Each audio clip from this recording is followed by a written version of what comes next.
Aquí tenim el que seria una esponja de xocolata, una esponja, una musaireja dins d'una gastrobac. Aquí tindríem el que seria un pa de brioix, tostadet al forn, una crema d'oli d'oliva emulsionada. Aquí tindríem un poquet de xocolata, un poquet de crumble, unes esferes d'oli i acabaríem amb este gelat d'oli d'oliva. I aquí representaríem un poquet este pa en oli i xocolata del territori. En aquest cas hem escollit Chocolate Creo, ja que creiem que és una marca de Tortosa i creiem que li hem d'aportar valor a aquest xocolata de pedra del territori. Sí, aquí ficaríem esta crema d'oli i el que porta és una part d'oli d'oliva, una part de xocolata blanc i una part de gelatina. D'acord?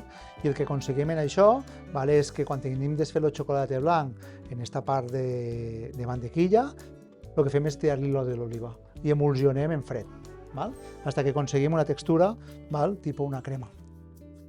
Ara, ficaríem aquesta part de xocolata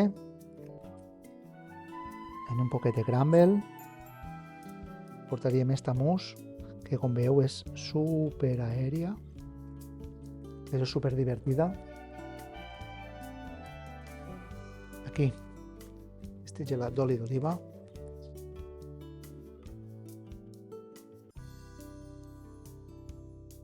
Esta part de caviar. I acabaríem en este cruixentet de pa per acabar el plat. I aquí tindríem el nostre pa, xocolata i oli d'oliva del territori.